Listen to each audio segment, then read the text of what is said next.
আদ্রিতা কোথায় আছে এখন? ওকে আসতে বলো। প্রশ্নটা শুনে মিজান আর কানিজ চোখাচোখি করলো। মেয়ে পালিয়ে আছে কোথাও, ওরা কি উত্তর দিবে বুঝে পাচ্ছে না। মিথ্যে বলে লাভ নেই মিজান, তোর মেয়েকে এখানে আসতে বল, কথা বলবো ওর সাথে। যদি না আসে তবে ওকে পুলিশে ধরিয়ে দিতে কার্পণ্য করব না আমি। কানিজ চিৎকার করে উঠল। এমন বললেন না ভাইজান, তাহলে মেয়েটার জীবনই শেষ। ও ভয়ে আপনাদের এখানে আসে না। গালিব যদি ওকে কিছু করে? গালিব কিছু করবে? আর আমি আমি ওকে কি করব? ওকে ডাকো কানিজ, কথা বলি ওর সাথে। নাও ফোন দাও। গোলাম রসুলের বাড়িয়ে দেওয়া ফোন হাতে নিয়ে কানিজ ভয়ে ভয়ে মেয়েকে ফোন দেয়। আধা ঘন্টার মধ্যে বোরখা পরা আদ্রিতাকে দেখা গেল ঘরে। ওকে দেখেই রিফাত এগিয়ে এলো মারতে। আদ্রিতা ভয় পেয়ে গোলাম রসুলের পায়ে পড়ে। সরে দাঁড়াও দিদি, ওইখানটায় বসো। গোলাম রসুলের গম্ভীর কণ্ঠে কিছু ছিল। আদ্রিতার সাহস হলো না তার কাছাকাছি থাকার। ভদ্র মেয়ের মতো সামনের চেয়ারে বসলো। রিফাতকে ইশারা দিলেন টিভিতে ভিডিও চালাতে। গালিবকে মারার জন্য ইশারা করছে আদ্রিতা, এমন জায়গায় পজ করে রিফাত। গোলাম রসুল হাত ওঠালে। কি ভেবে তুমি গালিবকে মার খাওয়ালে? তুমি কি ভেবেছিলে আমরা কেউ কিছু জানবো না? আদ্রিতা নিশ্চুপ বসে রইল। গোলাম রসুলের হুঙ্কারে আদ্রিতা কেন গোটা ঘর কেঁপে উঠল। চুপ করে আছো কেন? Answer me. মিনমিন করে উত্তর দিল আদ্রিতা। আচ্ছা, নিজেকে বাঁচাতে, তাই তো? নিজেকে বাঁচাতে আর কত নিচে নামতে পারো তুমি? অন্য কাউকে আদ্রিতা সাজাতে পারো, তাই না? আদ্রিতা ভয়ে কেঁপে উঠল। চাচার কাছে এলে তার ব্রেন এমনিতেই কাজ করে না, আজ যেন আরো বেশি স্থূল হয়ে গেছে। যে মেয়েটা ভিডিও ছেড়েছে সে অভিযোগ দিয়েছে 3 বছর আগে তুমি একই কাজ করেছিলে তার সাথে। 5 জন ছেলের সাথে প্রেম করা, তারপর নিজেকে বাঁচাতে তাকে নিজের জায়গায় ঠেলে দিয়েছিলে। কথাগুলো কি সত্যি? আদ্রিতার মুখে রা নেই, কি বলবে? স্বীকার না করলে কি হবে? করলে হয়তো চাচার রাগ কমবে। আদ্রিতা মাথা দুলায়। মুখে বলো। হ্যাঁ সত্যি, আমি সেবারও নিজেকে বাঁচাতে শোভাকে মিথ্যে বলে আমার জায়গায় ওকে পাঠিয়েছিলাম। এবার তেমন কাউকে পাইনি বলে আমার ছেলেকে মেরে ফেলতে চেয়েছো, তাই না? আদ্রিতা আতকে উঠল। একদম না চাচ্চু, আমি কেবল ওকে ভয় দেখাতে চেয়েছিলাম। সত্যি বলছি, আমার অন্য কোনো ইন্টেনশন ছিল না। কথা শেষ হওয়া মাত্রই কেঁদে দিল আদ্রিতা। হঠাৎ ওর গালে ঠাস করে আওয়াজ। রকিয়া উঠে এসে আদ্রিতার গালে চর কষিয়েছে। বেয়াদব মেয়ে, আমাকে তবে মিথ্যে বলেছিলে কেন? তোর চুরি ধরা পড়বে এই ভয়ে? আদ্রিতা গালে হাত দিয়ে ভ্যাউ ভ্যাউ করে কাঁদে। কানিজ এগিয়ে এসে আরো কয়েকটা চর দিলেন মেয়েকে। রকিয়াকে উদ্দেশ্য করে বললেন, আরো মারেন ভাবি, ওর জ্বালায় বাড়িতে টিকতে পারছি না আমরা। কি কুক্ষণে এই মেয়ে পেটে ধরেছিলাম। কানিজও কাঁদে মেয়েকে ধরে। এসব দেখেও গোলাম রসুল দমলেন না, গম্ভীর কণ্ঠে বললেন, এসব নাটক বাদ দাও কানিজ। তোমার কারণে মেয়েটা নষ্ট হয়েছে। তুমি জানতে ও কেমন। শোভার বাবা যখন ওর বিরুদ্ধে অভিযোগ দিয়েছিল তখন তুমি তা আমলে না নিয়ে উল্টো ওকে সাপোর্ট করেছো, শোভার বাবাকে অপমান করেছো। তারপর মেয়েকে বাঁচাতে আমার এখানে পাঠিয়েছো। ওকে বুদ্ধি শিখিয়ে দিয়েছো যেন কোনোভাবে আমার এখানেই সে থেকে যায়, কিন্তু কখনো এমন কথা বলনি যেন ও এমন কাজ আর না করে। আজ তার ফলাফল তো দেখতেই পাচ্ছ। কানিজ মনে মনে প্রমোদ গুনল, এই লোক সব জানে কি করে? দিদির বাপ কি সব বলে দিল? সে স্বামীর দিকে তাকায়। মিজান তখনও মাথা নিচু করে বসে। ভাইয়ের কাছে মাথা উঁচু করার সাহস তার নেই, তার উপর আজ তার মেয়ে সেই মাথা আরো হেট করে ফেলেছে। শোনো আদ্রিতা, যে পরিস্থিতি করেছো এরপর না তুমি ইউনিভার্সিটিতে পড়তে পারবে আর না আমার বাসায় তোমার জায়গা হবে। মিজান, আমি বলি কি, মেয়েকে নিয়ে এবার বাড়ি ফিরে যা। গ্রামের এক কলেজে ভর্তি করিয়ে দে। মোটামুটি পাত্র পেলে বিয়ে দিয়ে দিস। কানিজ আতকে উঠল। গ্রামে কিভাবে থাকবো ভাইজান? মানুষ কথা শুনিয়ে মেরে ফেলবে তো। সবার আগে ভাবা উচিত ছিল তোমাদের। তাছাড়া লোকে কথা শোনালে শোনাবে। নিরপরাধ আজমলের পরিবারকে যখন কথা শোনাতো তখন কি ভেবেছিলে একবারও? আমি মনে করি এটাই তোমাদের উপযুক্ত সাজা। যত অন্যায় করেছে আদ্রিতা তার শাস্তি পেতে হবে। বাড়িতেই ফিরতে হবে তোমাদের, আর নয়তো পুলিশি ঝামেলা হবে। জেলেও যেতে হতে পারে আদ্রিতাকে। আর যেহেতু আমার ছেলেকে মেরেছে তাই আমি ওর শাস্তি এটাই চাইব। তোমাদের কাছে দুটো অফার আছে, 1 গ্রামে ফিরে যাওয়া, আর 2 জেলে যাওয়া। আমার এখানে আজই শেষ দিন তোমাদের। আমি আর জীবনেও তোমাদের মুখ দেখতে চাই না। কথা বোঝা গেছে? কানিজ কিছু বলতে চাইছিল কিন্তু মিজান বাধা দিল। ভাইজান, আমরা বাড়ি ফিরে যাব। আপনি ঠিকই বলেছেন, প্রায়শ্চিত্ত করতে হবে আমাদের। মেয়েকে তো মানুষ বানাতে পারি নাই, তাই তার কাজের দায়ভার আমার উপরও আসে। আমি সাজা মেনে নিলাম, ওদেরকে নিয়ে গ্রামে থাকবো, লোকের কথা শুনবো, এটাই প্রায়শ্চিত্ত আমাদের। তুমি কি বলো এইগুলা? তুমি জানো না গ্রামে মানুষ কেমন? আমি থাকতে পারবো না। না পারলে জেলে যাও, যেমন মা তেমন তার বেটি। এতদিন আমার কথার দাম দাও নাই, অনেক অত্যাচার সহ্য করেছি। এখন যদি না শোনো তাহলে জাহান্নামে যাও, ফিরে দেখবো না। ছেলেকে নিয়ে চলে যাব। যাও, তাড়াতাড়ি কাপড় গুছিয়ে তৈরি হও, রাতের বাসে ফিরে যাব আমরা। চোখের মুখে লবণ পড়ার মতো কানিজ চুপসে গেল। আর আদ্রিতা তো এখান থেকে সরতে পারলে পাছে। দুইজনই দ্রুত পায়ে পালালো। ভাইজান, ছোট ভাইয়ের ভুল হিসেবে মেয়ের সব কাজে মাফ চাই। আমি খুবই শর্মিন্দা, কি বলবো জানি না, কিন্তু সত্যি বলি আপনাদের কারো কোনো ক্ষতি করার কথা আমি ভাবতেও পারিনি। মেয়েটা কেন এমন করলো? বাদ দে মিজান, সব কথা শেষ। আর তোর উপর আমার কোনো রাগ নেই, খালি একটাই অনুরোধ, ওদের এইবার কোনো ছাড় দিবি না, না হলে মেয়ে ভবিষ্যতে বড় অঘটন ঘটাবে। কিন্তু অবশ্য এখনো কম কিছু করেনি, যা হয়েছে তাতে তোদের বেঁচে থাকা কষ্টকর হবে, তবুও এটা দরকার আছে। আদ্রিতারা বিদায় হওয়ার পর রিফাত বাবার কাছে এলো। আরেকটা কথা ছিল বাবা। কি কথা? মা খুব খারাপ একটা কাজ করেছে। গোলাম রসুলের ভ্রু যুগল কুঞ্চিত হলো। সে আবার কি করেছে? রোকিয়া ভয়ে ভয়ে স্বামীকে দেখল। রিফাতের উপর রাগ লাগছে ভীষণ। ছেলেটা আচ্ছা বউ পাগল হবে তো। রিফাতের দিকে অগ্নি দৃষ্টি বর্ষণ করলো। রিফাত গা করলে না মায়ের বারণ। আদ্রিতার উস্কানিতে মা শোভাদের বাড়ি গিয়ে ওর বাবাকে উল্টাপাল্টা কথা বলে বিয়ে ভেঙে দিয়ে এসেছে। হ্যাঁ, কবে? তুমি কদিন অফিস নিয়ে বিজি ছিলে, সেই সময়। গোলাম রসুলের চোখ মুখে বিরক্তি। তোমাকে নিষেধ করেছিলাম রোকেয়া, আজমলের মতো ভালো মানুষের সাথে এমন কিছু করো না, তুমি শুনলে না। আমার মান সম্মান সব ডুবিয়ে দিলে।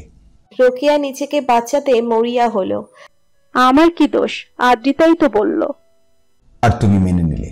কচি খুকি তুমি, হ্যাঁ, কিছুই বোঝো না। রেগে গেলেন গোলাম রসুল, কপালে হাত দিয়ে চেপে ধরেন। এখন কি করব? আজমলকে মুখ দেখাবো কি করে?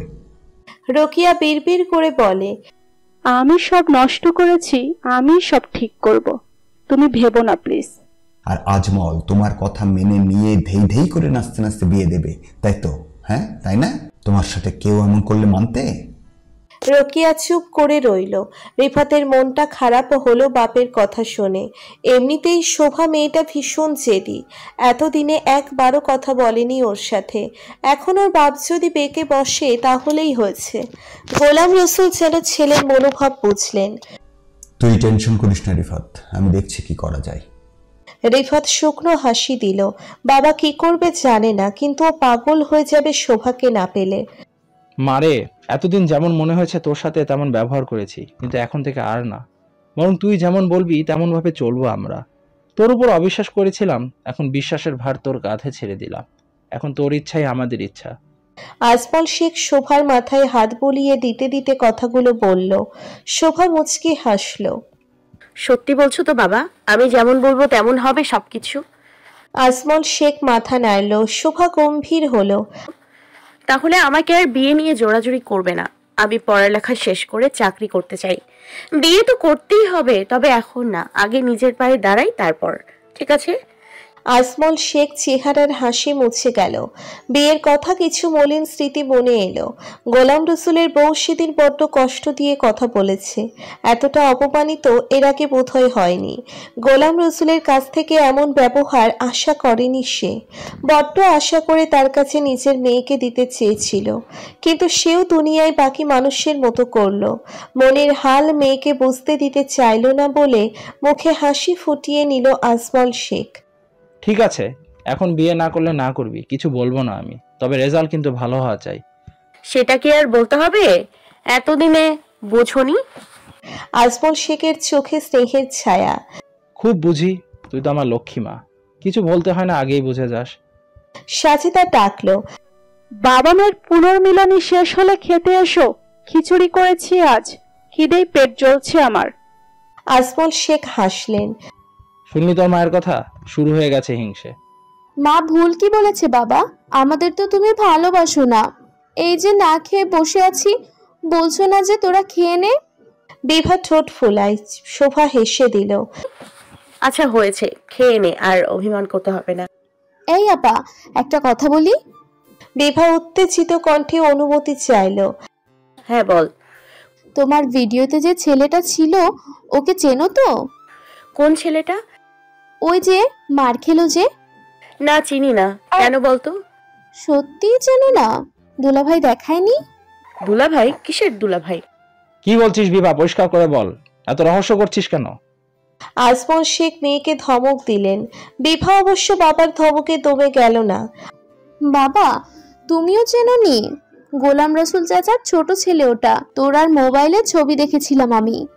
আজমল শেখের খাওয়া থেমে গেল। চিন্তিত হয়ে জানতে চাইলেন। সত্যি বলছিস? বিভা কাঁধ ঝাঁকালো। মিথ্যা বলবো কেন? ভালো মতো ভিডিও দেখো, তুমিও চিনবে। তার মানে গোলাম রসুলের ছেলের সাথে আরজিতার সম্পর্ক? ওরা নিশ্চয়ই জানতো না। কি ধুরন্ধর মেয়ে রে বাবা, যে পাতে খাই সে পাতে হাগে। ছি! সাজেদা নিজেকে নিবৃত করতে পারে না। বিভা যা বলছে তা কি সত্যি? ছেলেটা রিফাতের ভাই? সত্যি হলে বিষয়টা মোটেও ভালো হয়নি। ছেলেটাকে ভাইরাল করা ওর উদ্দেশ্য ছিল না। আদ্রিতার সাথে সাথে ছেলেটাও তো ভাইরাল হলো, এমনটা ঠিক হয়নি মোটেও। ওর উচিত ছিল ভিডিওতে আদ্রিতা বাদে বাকি সবাইকে ব্লার করে দেওয়া। এখন ব্যাপারটা এমন হলো যে আদ্রিতা ওর ক্ষতি করেছিল, তাই ও আদ্রিতার চাচাতো ভাইয়ের ক্ষতি করলো। ধ্যাত, এটা কি হয়ে গেল? অপরাধ বোধে মন আচ্ছন্ন হয়ে গেল। রিফাত নিশ্চয়ই ব্যাপারটা ভালোভাবে নেবে না, এমনকি বাবার বন্ধু মাইন্ড করতে পারে। ধ্যাত, কেন যে একটা ঠিক করতে যেয়ে আর একটা দিকে ঘেটে যায়। শোভা আর খেতে পারে না। ওর খাওয়ার রুচি নষ্ট হয়ে গেছে। ভাত নাড়াচাড়া করতে করতে ভাবে ওকে কি চিনতে পেরেছিল ছেলেটা? এই জন্যেই ফ্রেন্ড রিকোয়েস্ট অ্যাকসেপ্ট করেনি। ইচ্ছে করে এমন করেছো তাই না? ইচ্ছে করে আমার ভাইয়ের ভিডিও করেছো। তোমার অপমানের প্রতিশোধ এমন করে না নিলেও পারতে। মেসেজ দেখে থমকে গেল শোভা। শোভা ফোন ধরে না বলে রিফাত ফোন করা বাদ দিয়েছে আগেই। আজ মেসেজ দেখে নিজ থেকেই ফোন দিল। রিফাতকে ব্যাপারটা ক্লিয়ার করা দরকার। হ্যালো, কি বলতে যাও? ফোন দিলে ধরো না আজ হঠাৎ এত উদার হওয়ার কারণ কি? রিফাতের কণ্ঠে স্পষ্ট অভিমান। শোভা ইগনোর করে।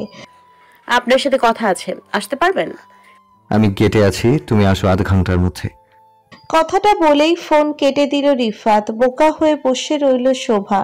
এই ছেলে ভার্সিটির গেটে দাঁড়িয়ে মেসেজ পাঠিয়েছে। সে জানতো এমন মেসেজ দেখলে শোভা ফোন করবে।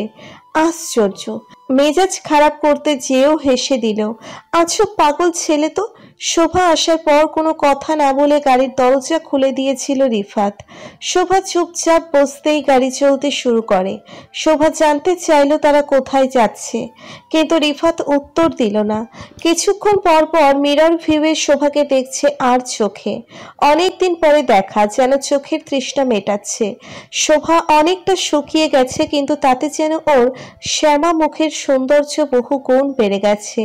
রিফাতের গাড়ি থামিয়ে শোভার দিকে নির্নিমেষ তাকিয়ে থাকতে ইচ্ছে করছে, কিন্তু মেয়েটা এখনো পর্যন্ত ওর দিকে তাকায়নি। রিফাত দীর্ঘশ্বাস ফেলে নজর ফিরিয়ে নেয়। ঘন্টাখানেক পর সেই প্রথম দিনের জায়গায় এসে থামলো।